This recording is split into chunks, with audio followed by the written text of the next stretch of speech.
You're listening to Witch Wednesdays, a semi-weekly podcast source for all things witchcraft in the modern world. Join your host, Steph, on Wednesday mornings to chat about seasons, Sabbats, and all new witchcraft topics to help you make your life more magical.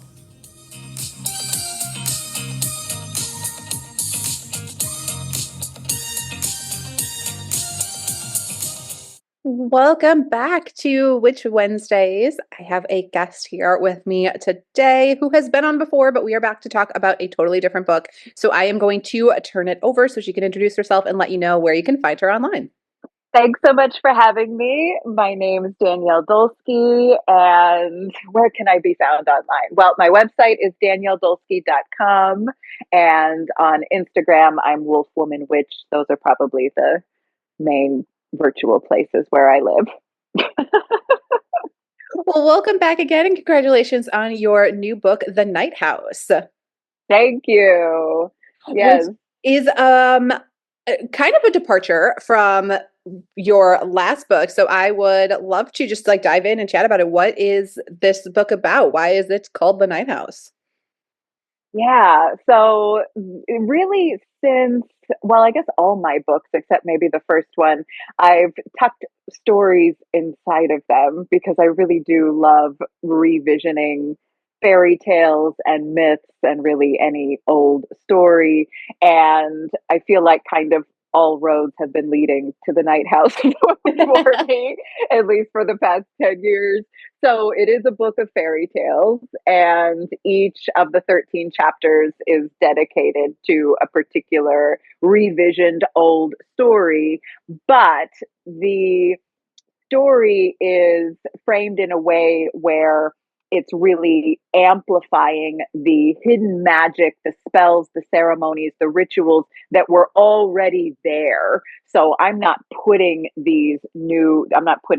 spells or ceremonies inside these stories. They were already there. And I'm just amplifying them and sort of, well, my hope anyway, is to show everyone who reads the book that these stories are really otherworldly. They can be worked with as an oracle. They are divinatory. They are so much more than children's stories. And in a way, it's really cool that they've kind of flown under the radar as these children's stories. They were dismissed. There's always a part of us, even if you love fairy tales, there's a part of you that kind of doesn't take them seriously. And it needs to be that way so that we can keep these stories as like our books of shadows that really, the people that can find the magic in them can find the magic in them. If you know what to look for, you can see that it's there. And if you don't know what to look for, then you kind of miss it. And in a way, that's good because we don't really want everyone to know all of these secrets all the time. And I think that especially now when, witches might be feeling a little bit more vulnerable given the world story, that we do sense that we've kind of always needed these places where we could tuck the spells underneath the floorboards or hide the hex underneath our skirts so that it wouldn't be seen. And fairy tales have always been like this hidden house in the woods where we could speak our stories out loud and hide the spells and the hidden magic that we might not want the hunters to find inside, just right in between the once upon a time and the ever after. So as you can hear, I've been very excited to write this book and I'm happy that it's out in the world. I know, I absolutely love it. I love when author's passion comes across like that. It just makes you want to read the book. I'm sure everybody that just listened to that introduction was like, oh my gosh, I gotta read it. But I think you are really speaking to the right audience here because I know a lot of listeners feel the same that I do, that we love to pull those things from pop culture and from these literary references and find those pieces in there because you are so right that they do exist. And I love finding those little spells and rituals and things that it is witchcraft inside those stories. And you can pull those into your actual life and into your practice. It's so much fun. Yeah. And then to consider the accumulated wisdom that is in these stories that have been orally transmitted for centuries, if not millennia, and just the number of tongues of the foremothers that have spoken the charms and the rites that are inside these stories. It's really incredible. And, we don't even really know where these stories come from. So, not the literary fairy tales where we know who the author is and they were written down, but these orally transmitted fairy tales that were collected primarily by men, but we know they were transmitted primarily by women. And so, because of that, they were kind of dismissed and they weren't really looked upon as being scholarly. And that's just such a cool, subversive way to go about doing things, like how they would hide, spell recipes and healing recipes for, say, tending to the blood mysteries inside of a folk song, just so the people that might not like that would kind of miss it. Fairy tales are the same way. It was really a way of hiding what we wouldn't want people to everyone to necessarily see, what we wouldn't want the overculture to potentially take away from us. So being able to hide that in just like, sit down, little girl, and listen to this story is such a cool part of our history. Herstory. And, speaking of that idea that some of these like weren't known or, passed down in all these different ways, is it important that somebody is like already familiar with these fairy tales or fairy tales in general in order to understand the book, or can they like dive in completely unknown?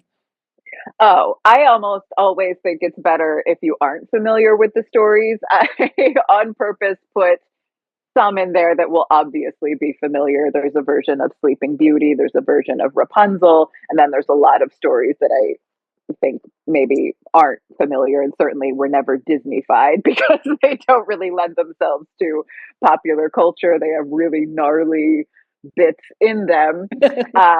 So no, I mean, I always, even, even I guess like a fairy tale scholar or a folklorist, I think, hearing a story as if for the first time, every single time you hear it, even if it's the 10,000th time that you have heard that story, I think that it's important because the fairy tales always awaken something in us that is of the innocent archetype. So that's, the part of us that does see everything through childlike eyes.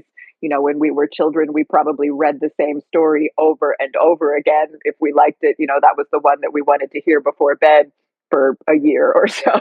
And so, we can always awaken that part of us that hears the story as if for the first time, even if we've been swimming in it our entire lives. And that's another way where you kind of gather this proof that these stories are incredibly magical. And I think too, when you listen to it, at different stages in your life, you relate to different characters and you get so much, more depth out of it, because the ones that I like knew as a kid, like Hansel and Gretel is a huge one that I was like, as a kid, I was like, oh my gosh, the poor children. As an adult, I'm like, you are literally in her house. You deserve what you get. As an elder witch now, I'm like, if some kids came up and started eating my house, we would all be in trouble here. Okay. Exactly. Yeah, there's so much about like disrespecting the witch, and that really is the disrespect of the old magic. And so, of course, there is a sacrifice that is required if that happens. Um, but I always think about these three gates of meeting a story. And so, at the first gate, when you hear a story for the first time, you always identify with the most compelling character. So, if it's a shape shifting woman or a princess or a queen, you tend to identify with that character. And that's important. And then every other character in the story becomes somebody from your life, right? Like the knight is your high school boyfriend, or the lonely fisherman is the guy from the post office or something like that. But that's an important starting point. But then at that second gate, all characters are you. So you aren't just the seal wife, you're also the lonely fisherman, you're also the little innocent seal child. And then at the third and last gate, all of these characters are forces in the world. And so then we ask ourselves, okay, who is the shape shifting woman in the world? Who is the witch that's being insulted because the innocents are eating her house in the world? And then you start to see how your smaller story is kind of situated within the larger world story. And that's when the practice of personal myth work becomes really telling and oracular. So yeah, there's a whole world that opens up with fairy tales and folklore.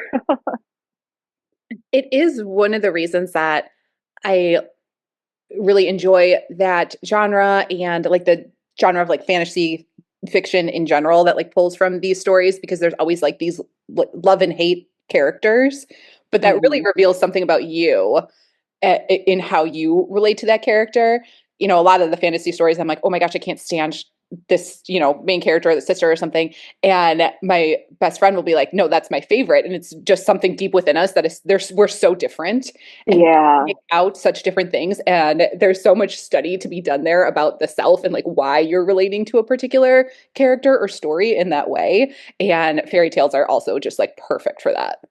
Yeah, and that's why it's so cool to like sit in circle with real life with people and work with these stories. It works virtually too, just not quite as well because maybe people are a little bit more timid about speaking out loud or something. But you know, when I circle with a bunch of women in my barn in the middle of nowhere where I live, and the simplest way of like proving to everyone that what you just said is true, that like, you know, these fairy tales are very personal and kind of illuminate what you uniquely need to see, and it might not be the same for everybody else, is simply after I tell the story or after you meet the story or read the story, however the story is coming through for you, after that, you just ask yourself, what's one question that I have about this story? Like everyone always has one pressing thing. There's like something a character did that was so frustrating. And it's like, why did the queen do that? Or there's something that feels like a plot hole, something that doesn't make sense.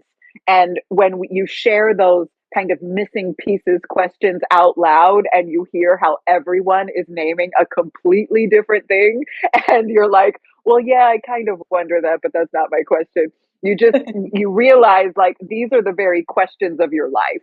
Like, you know, you ask this question about like why did the queen fail? Well, what does that mean for you right now? If the queen is your inner sovereign, the part of you that kind of sets boundaries and makes rules for yourself, then in what way are those boundaries failing? If that's your question, you know? So it's sort of like this question that's apparently just about the story. It's actually always the very question of your life, and it works every single time. So it's sort of like when you pull an oracle card and it's just kind of giving you the showing what you already know and reflecting back to you what you would have probably already arrived at given, you know, another way of looking at an oracle. You're looking at an oracle card, but you could have looked at the cloud in the sky or worked with a pendulum or something like that. It's going to show you what you need to know right now, no matter what that particular channel was. So the story almost doesn't matter because it's just kind of reflecting back to you what needs to be illuminated for you right now. But there is this otherworldly intelligence that always comes through these stories in really incredible ways. So, yeah.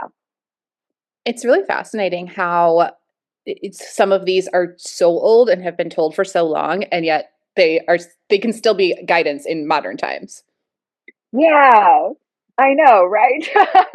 It's like we don't, you know, folklore means the people's knowledge. And so I know that there's often this resistance to fairy tales when they have kings and queens and princesses, and there's like, well, you know, we don't want to have kings and we don't want to be ruled, or there's, you know, kind of thorniness around royal families, but it's never about that. You know, it's like these stories were not written by kings and queens. These stories were written by the weaver women or the midwives and the people that were transmitting them from the rocking chairs. So yes, there's kings and queens in them, but it is almost never like aspirational. It's not like the message is, oh, little girl, be good and you'll be able to be queen someday. Even though I think that that's how a lot of people read some of these stories, at least initially. But if you look at, you know, the ruler archetype is always coming through the sovereigns. So if it's a king or a queen, it's the rules you're writing for yourself. If it's a prince or a princess, it's your maturing sovereignty. So it's the part of you that's willing to risk a lot, sometimes risk everything, in order to figure out kind of how much you can get away with and where you can be lawless and where you do kind of have to abide by the rules. So, you know, there's always these hidden meanings inside these archetypes, which I think are very like small gods. Archetypes are like these bubbles of energy or containers of energy that have so much to teach us. And they really do come through like that archetypal power is transmitted through these stories. And, you know, when you start to receive the stories in that way, you very quickly get over the kind of hesitation that, oh, there's a king or a queen in it, that story's not for me, or oh, it's just about getting married and true love's first kiss at the end. It's never about that. It's always about wedding your sovereignty, or if it's, you know, like Beauty and the Beast, like an animal bridegroom story, it's about wedding your inner uncivilized self. So, you know, when you get over the kind of superficial place where there's resistance, of course, you can always figure out like how you can figure out why these stories are still meaningful now. Even though, yes, we don't want to be ruled by a king. Yeah, there has to be a reason that they stand the test of time and they're still so popular because among all ages, because if there weren't these underlying ideas running through there that like resonate with people, then you would only have a bunch of 6-year-olds watching all these Disney movies. But it's the Yeah, parents that are like, yes, let's watch another Disney movie. There's something about it that like resonates with all of us. yeah, right. And like, there's so few, you know, when we're, if you subscribe to a neo-pagan tradition or you identify as a witch, like there's so few places we can look for kind of like an unsevered lineage, and that's, you know, a huge part of the witch wound, I think. But fairy tales have kind of survived because they were dismissed as children's stories. They were taken less seriously than, say, a myth that would be heralded for its history and, you know, scholarly intelligence. But fairy tales have kind of like, you know, they've wiggled their way through, like they're a trickster in themselves, which is why I don't really mind the title fairy tale, even though it is relatively new. Calling these stories fairy tales is relatively new. And, you know, a fairy is a trickster in the Irish, in Irish culture. The fairy might give you great gifts or they might kill you and eat you. You don't know. And the hallmark of the trickster archetype is that they are amoral. So they're not always good, they're not always bad. And so you don't really know how they're moving. The trickster always fools you in the way you think they're going to walk. They walk the other way. That's how a fairy tale works. You know, it's kind of managed to survive because of that. You know, maybe if it was going to be outlawed or banned because it had too much of a gnarly witch or a gnarly spell in it, then it sort of maybe went back underground for a while and then resurfaced. And I just love that these stories kind of have these spirits that are really wily and sort of like knew how to get away when they needed to. So yeah, and we don't really have a lot of sources for magical knowledge that are like that. Do you think that's why certain stories will like pop back up at certain times, like world Yeah, uncertainty or things like that? yeah, I absolutely do. I think it's the storyteller Michael Mead talks about how archetypal energy is kind of like a river, and you know, when the world needs an archetypal energy to return, it does. So it's kind of like if it's a story and a story is medicine, medicine always goes to the wound no matter what. Like the medicine's always going to go where it needs to go. And so if there is something in the world that is rising that feels like it needs to be countered in some way, then the archetypal energy that will bring back the balance is going to come through. And it archetypal energy always comes through in stories. You know, these are the stories that we live.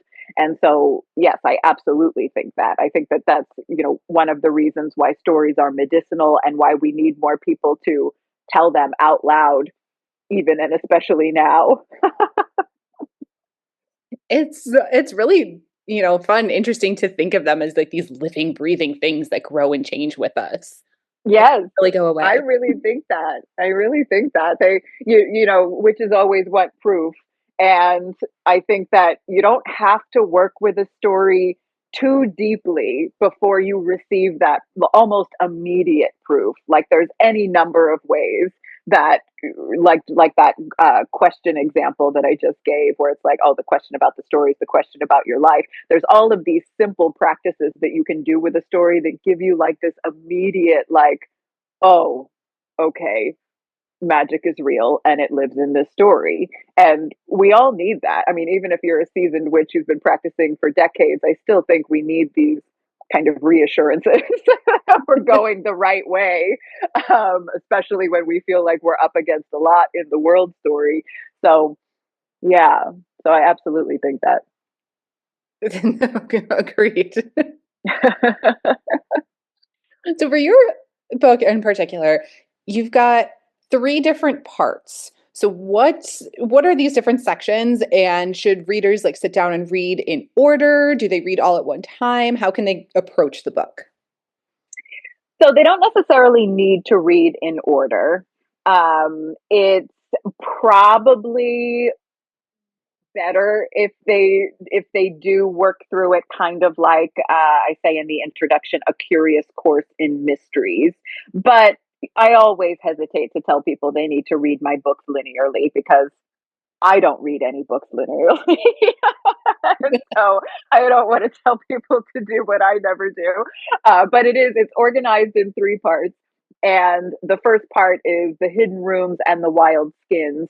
And those are the stories of primarily like shapeshifters, or if it's not a shapeshifter where there's a wild pelt or like a creaturely skin, then there's, say, Little Red Riding Hood, where there is this important magical cloak or magical garment. So that first level of the night house, the hidden rooms and the wild skins, there's familiar stories in there. There's stories that are maybe less familiar, but the common thread is that there is this kind of magical skin that is worn. And so there's some glamour spells, glamour magic that's housed within those stories. There's an incredible version of Cinderella called Mossy Coat, which is just so cool. She wears this coat made of moss that grants her wishes.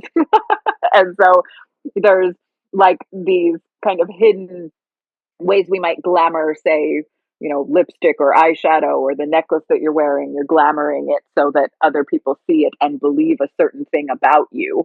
That idea is in a lot of these stories. So that's the first level. The second level of the night house is the gnarliest one. That's the bone cellar. That's when there's stories of death and death mysteries and communicating with the other world. There's my all-time favorite version of Bluebeard in Hidden Rooms and Wild Skins, which I think is a lesser known version of Bluebeard, the warrior bird woman who kind of like takes takes down the king's house. It's just the greatest story, but it does have this gnarly ending.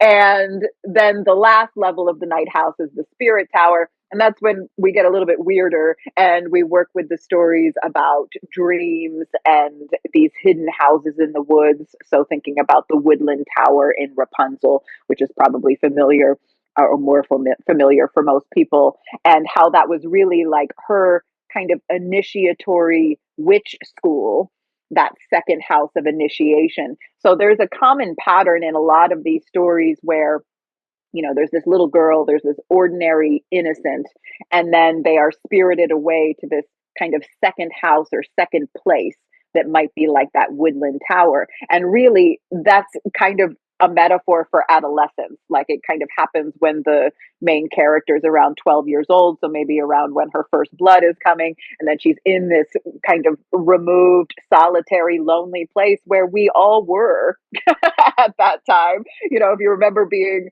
a teenager and kind of like looking out your bedroom window, like that's Rapunzel looking out from the woodland tower. That was where she was.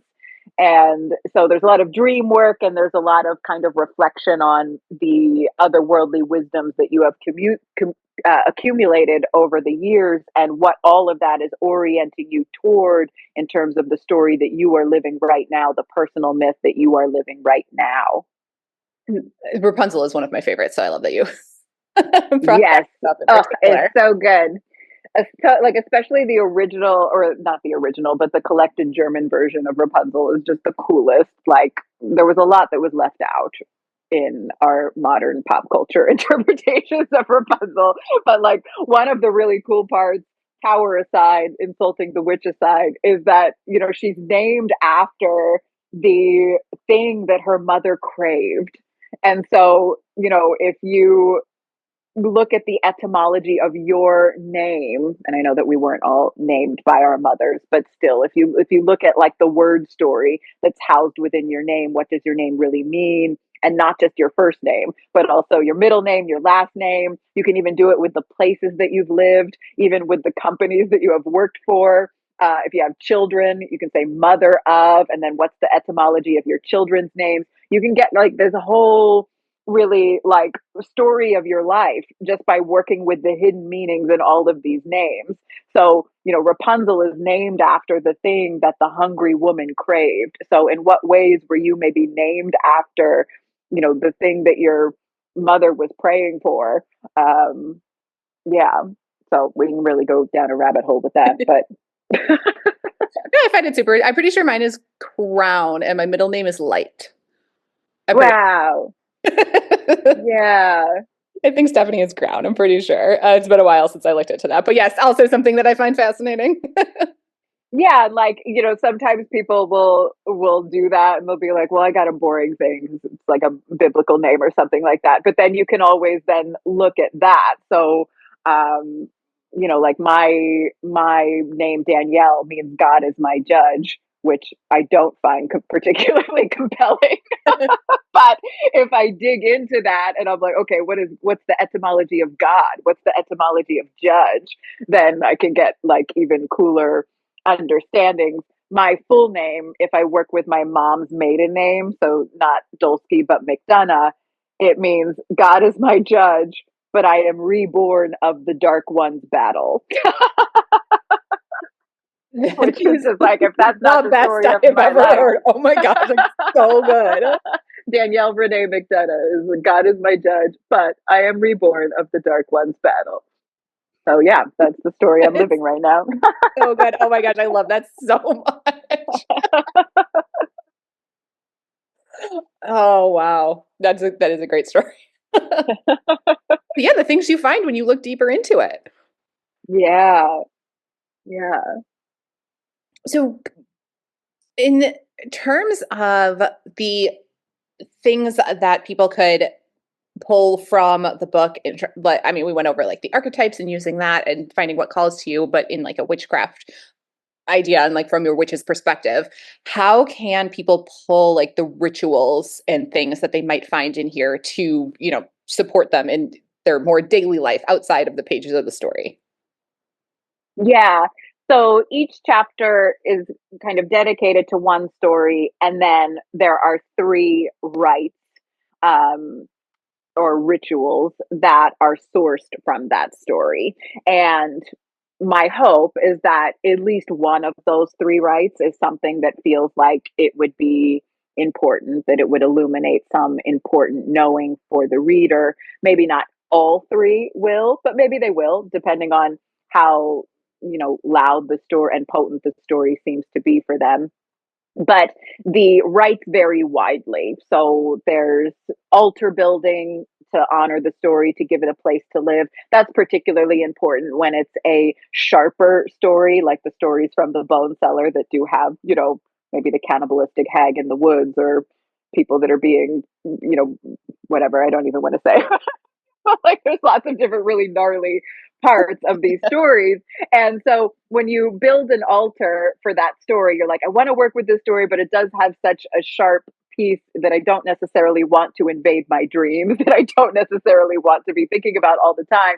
Build a little altar for the story so you can give it a place to live. And then that way, the story lives there. It lives on your altar and it doesn't need to kind of enter into your dreams all the time and really like start to affect the way you are seeing the world, your story, your people, because we don't really want that. And Dr. Estes said when I was with her in her singing over the bones training, she said like archetypes don't understand our human needs. And so, an archetype, if it wants to come through, it's not going to care that you're sleeping. It's not going to care that you have work to do or the children need to be fed, because it's this really strong, forceful energy. And so giving the story a little place to live on your altar can be important. That's more true for some stories than over others. So that's part of it, altar building. There's also spells. There's manifestation, banishing, healing spells, glamour spells. There's simple practices like, going for a wild walk and seeing the way nature's kind of participating in your experience. So there's those rites can go any number of directions, but there's sort of like reading the story and then, okay, which of these rites do I want to work with in my practice to kind of try on the energies from this story? That is such a fun way to set up a book. I really love that, and I do think that your other works led directly to this. I think it Thank makes so you. much sense for for how you've written previously. I think this setup is just like perfect. Yeah, thank you. It was, I mean, the hardest part was I couldn't include every story that I love, or it would have been a longer book than anyone would want to read. And so it was choosing which were the right 13 stories. That was probably the hardest part. After that, it really did kind of flow quite easily. I think people will really, enjoy that and find a lot of usefulness in that because a lot of people when they're just like reading the story at face value might not pull those things out and would be helped by the guidance of having those spells and rituals at the end. I like that. I like the guidance there because I don't always see everything or pick out um every detail. Like there's a lot of things that I miss. So when I have like that little guidance at the end, I'm like, oh, that makes so much sense. I can use that. Yeah. Yeah, and it's such a tricky tension to hold, um, as not just an author who writes about fairy tales, but as a teacher who teaches a lot about fairy tales is always like how much because I don't want to interpret it for you, right? So, how much am I putting myself in this story and how much am I just letting this story live in the moment? Because it's always the goal is to just kind of let it live and breathe in the moment and then it's going to do what it needs to do. But as an author who's kind of like putting it in a book and now it's going to live in that way forever and with that language and it's not going to be able to change every time I tell it, that's kind of a tricky dance that we do. But yeah, I do think there's still like a lot of room for people to pull out what they need or additional things that like aren't in the spells and rituals. There is still a way to make it their own and find even more meaning in the story itself. yeah, yeah, I hope so. I hope so. And then I think, for the people that maybe prefer to just read the book and not go through all of the spells and the rites and all of that, which is fine. Just that simple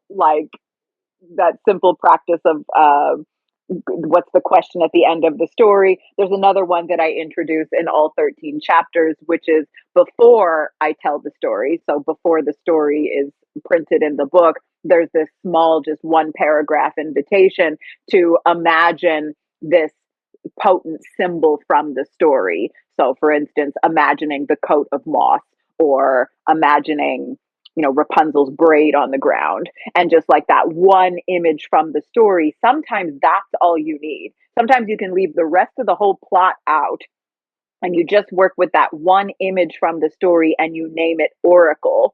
So if it's the braid on the ground, then, if you pulled an Oracle card with a braid on the ground as the picture or the illustration, what would the message be on that Oracle card? So it's just kind of asking what's the lesson or what's the truth from this particular image that's in the story. You name that first, and then you read the story and then you ask the missing pieces question. And inevitably, your lesson or truth from the severed braid or whatever that image is going to be an answer, often a strange answer, but still an answer to that very question of your life.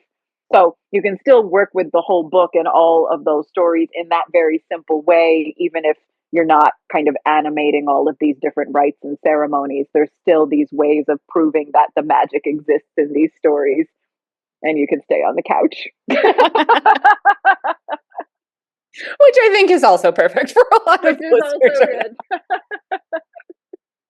No, I am so excited for the listeners to be able to get their hands on this. And I appreciate you taking the time today to come on and talk about the Night House. I think a lot of people in this audience really love that fairy tale aspect. So I think they're really going to enjoy this one. Yay. Thank you so much. That makes me happy. Good. And listeners, as always, I am going to have everything linked down below and in the show notes over at witchwednesdays.com. So you can find the Night House, you can find Danielle and all of Danielle's previous works. We did, previously talk about the Holy Wild Grimoire here on the podcast, but there are other works for you to check out. So I'm going to have everything linked so you can find it easily. And that is everything that I have for you all this week. I will see you next week.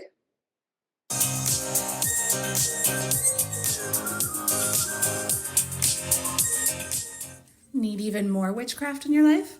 Subscribe to Witch Wednesdays on Patreon and YouTube for all types of exclusive bonus content like spells, recipes, book reviews, and more, or even order personalized tarot readings and spells.